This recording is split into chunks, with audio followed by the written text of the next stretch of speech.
What's up, everybody? Oh, it's been a while, hasn't it? And I actually missed you lot. I seem sorry to say that, sad to say that, but I went on holiday for the best part of 3 weeks, making some very special memories with my family. Switched off from Formula One at probably the busiest period of Formula One season, with drivers moving teams, retiring, teams going into administration. Oh my god, everything happened when I decided to take a holiday.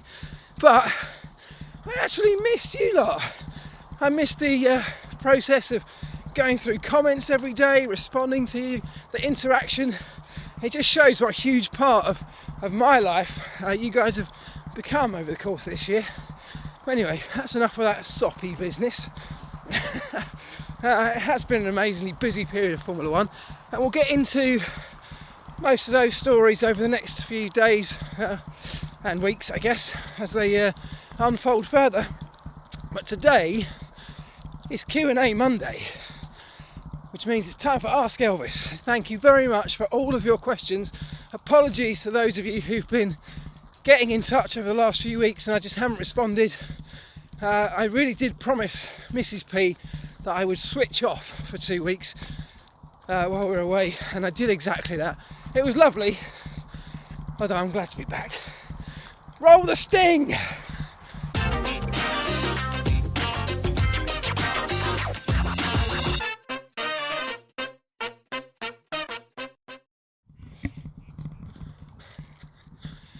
You know what it's like when you go on holiday. You start eating more, you drink more, you do less exercise, and I got to be honest, probably at my age, I've noticed that I've put on a little bit of a belly, so I'm now working hard to try and get rid of it. Loads of questions this week, of course, regarding the Italian Grand Prix, which I thought was a belter. I really enjoyed it. Thought it was a good one. Had a bit of all sorts going on. It was another one of those races where, you know, the closing laps, you still weren't sure who was going to win the race, and they're great. When you know it's a done deal with 15 laps to go, it's easy for people to switch off. We didn't have that. But of course, loads of you have been writing in questions about some of the incidents, the Vettel-Hamilton incident. Let's start with that. Too many of you to choose and put them on screen, I'm afraid.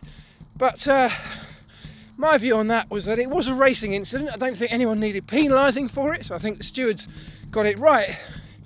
But it does highlight to me that Sebastian Vettel, you know, puts himself in situations that he shouldn't be putting himself into.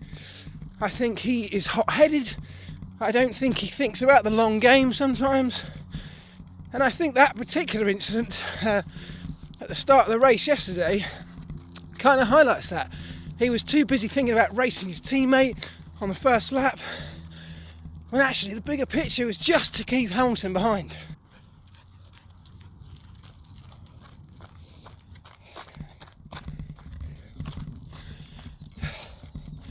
If you look back at the last few seasons and compare Vettel to Hamilton and compare their driving sort of unforced errors, if you like, you'll definitely find more of those for Sebastian Vettel than you will for Lewis Hamilton. And before the whole, you know, before the Lewis haters jump on board and start saying, well, this is just a massive Lewis fanboy channel, it definitely isn't. I have very openly criticised Lewis a lot in the past, but you've got to say that he's been bloody good.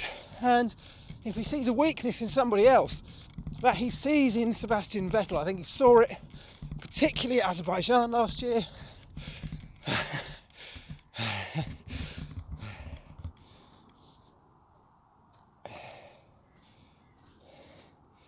Where did the ducks go? Where did the ducks go?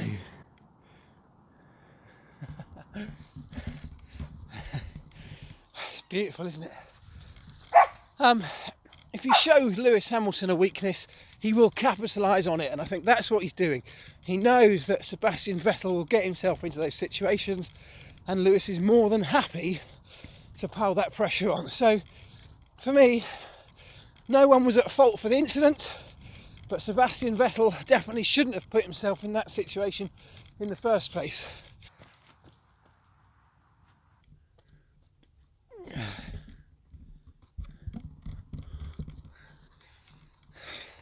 The other one was, of course, the Verstappen versus Bottas incident. And actually, I've got to say again, for me, that's another brilliant but hot-headed racing driver getting involved in something that he probably shouldn't have got involved in. You can argue that Verstappen... Oh, and I've got to sit down. It's been a while since I've done this. You can argue that Verstappen left enough space for Valtteri Bottas. Just. But he moved over and he caused a collision, and it was that he got the penalty for, causing a collision. When two cars make contact, quite often there's somebody at fault, and you cannot say in any way that was Valtteri Bottas' fault. You've got to say it was Max Verstappen's fault, because he moved over in the braking zone, something he's been warned about countless times before, and the two cars collided because Valtteri Bottas had nowhere else to go. So I don't disagree with the penalty on that one. I think it was a bit silly of Max. It was fine margins. I think, as Christian Horner said, an inch or two the other way, and probably they'd have got away with it. Probably it would have been fine, and maybe he'd have got away and rescued the corner to himself, not being overtaken. So these are the kind of margins we're talking about in Formula 1, aren't they? Very fine margins, but they're also the kind of margins that will determine championships. So I think that's just one of those things that hopefully he will learn from. I'm not sure he will, because I think his style... And look, don't get me wrong, Max Verstappen's style I love. I don't want him to change, because moments like that, look, we're all talking about it. It was one of the highlights, one of the big talking points of the race, and Max gives us those in abundance. That's what we want from racing. So let's not change Max too much.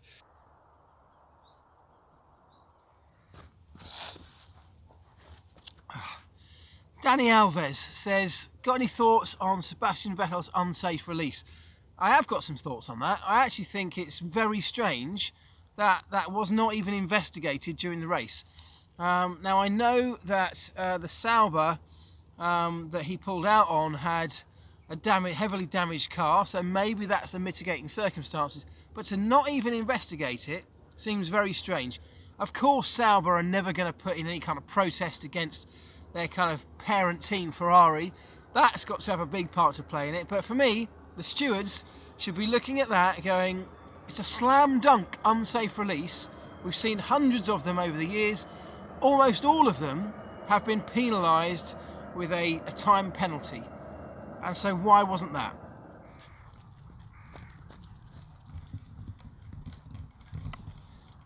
Graham Day says, where did Williams find their speed from? Well, I think they were asking themselves some of those questions over the course of the weekend, but don't forget, Monza is a massive power circuit. Your power unit plays a huge role in the performance of your car around this particular track, and of course they're running a Mercedes one.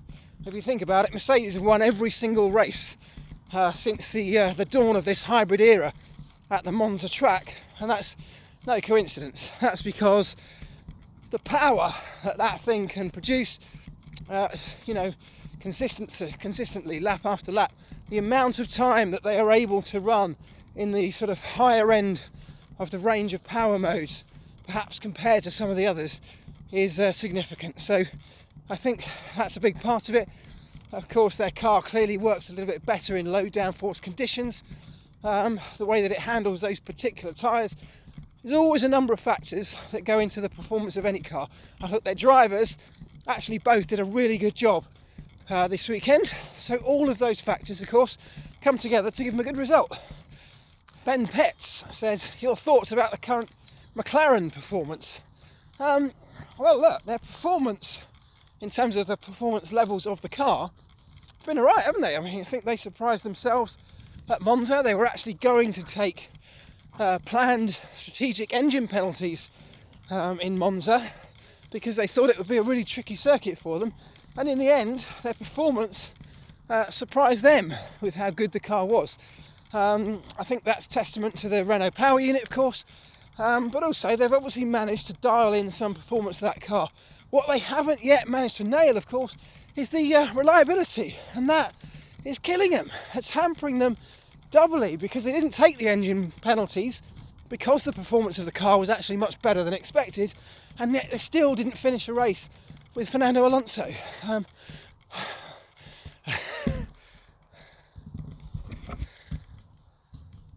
These two just haven't stopped fighting, play fighting, but scrapping with each other all morning. Hey, you two.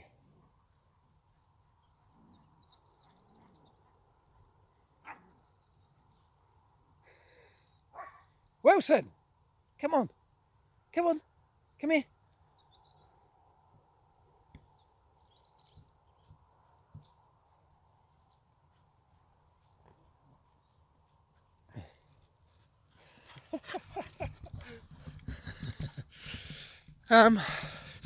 So no matter how good your performance is, if you can't get reliability, it's almost pointless. Well, literally, it is pointless. Right, a technical question from the tall IT guy. He says, I've often heard it mentioned that F1 and other race cars require a great deal of pressure on the pedal to activate the brakes. Why is this the case in modern brake-by-wire equipped cars? Is it about controllability under G-forces? Okay, well in Formula 1, a very quick outline, and apologies if many of you already know this. The brake-by-wire on a Formula 1 car only activates the rear axle, the rear brakes. It's linked in, of course, to the ERS system, the motor generator unit on the back axle. So basically, when the driver stamps his foot on the pedal, he still has to operate the front brakes in the normal way with a hydraulic system through a master cylinder. The harder he stamps on the pedal, the more brake pressure he applies. Now there are, the technology of course exists. If you wanted to do the whole thing as a brake-by-wire with an electronic switch, you absolutely could. But the rules in Formula 1 at the moment say that it's only the rear axle that is being operated that way. So you still have to have a normal system. And to get that kind of brake pressure with the size of master cylinders that are also allowed within Formula 1, you've got to stamp on it hard. The other byproduct of that is that drivers feel like they need to have a huge amount of brake pressure at times because you're almost bracing yourself as a driver. When you're barreling into a corner at 200 miles an hour, you need to brace yourself for the corner. And so by stamping with all your might on the brake pedal, you're able to do exactly that. It also gives them a good amount of feel, because with a brake-by-wire system, the feel from the pedal and the retardation of the car is much more difficult to recreate from a driver's perspective. So there are a number of reasons why they have to do it. You could have it on a little tiny switch. You could have it on a finger-operated switch if you wanted. But actually, the regs don't allow it, and I don't think the drivers would like it either. Imagine playing a PlayStation game when you've got to hit the brakes going into a corner if you're playing Formula 1, and you've got a switch on your finger. You don't get any feedback through that switch. So the drivers need feedback through the pedal to be able to control the brakes at those kind of speeds and those kind of forces. And I think being able to stamp on them as hard as they can is all part of that feel process. It's also, of course, what they're used to. So if they're going to change it, it's going to take a massive adaptation from a driver's point of view. Now, a few of you sent me this picture, or versions of this picture. I think it actually came from Spa. But Robert Tinsey, and I've picked him, he says, can you provide any insight into what this Ferrari analyst is doing? Is it a machine taking abrasiveness readings at different corners? Yeah, pretty much it is. What they're doing is digitally scanning the racetrack at different points to be able to get some very, very accurate digital data of the surface characteristics of the racetrack at different corners, at different points. And the reason they do that is to feed that information back into their simulation models.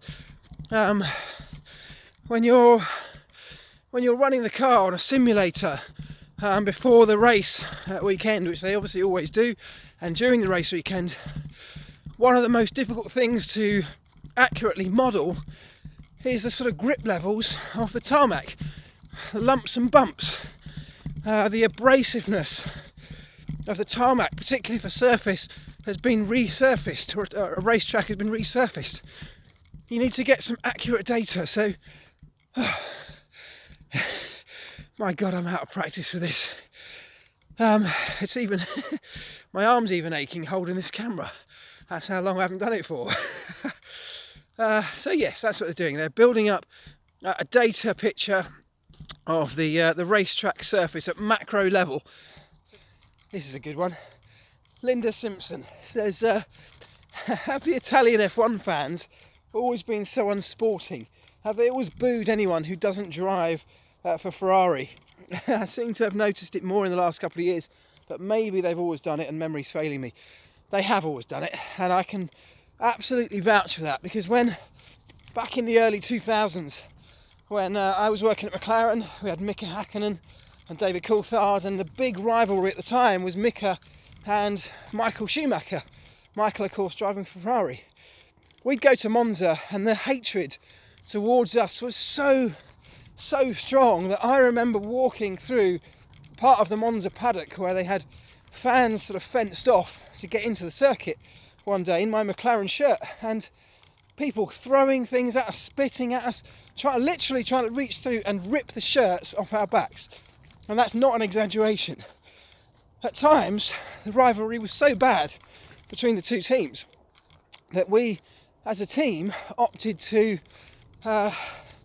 ditch all of our regular kind of team travel clothing and team travel bags. So the branded McLaren suitcases that we used to use, the team advised us not to take those to that particular trip because they were concerned that Italian baggage handlers would start, taking out the rivalry on our own luggage. That's how much of a problem it became. So, yes, I think they all, certainly in my time, they've always been that way. But you know what? Part of me has to say I love that. I love the passion that they have for their team. You don't get it anywhere else to anywhere near the same level. And I think that's a great thing. I hope we never lose it from Formula One. Good boy. Good boy. Come here, Wilson.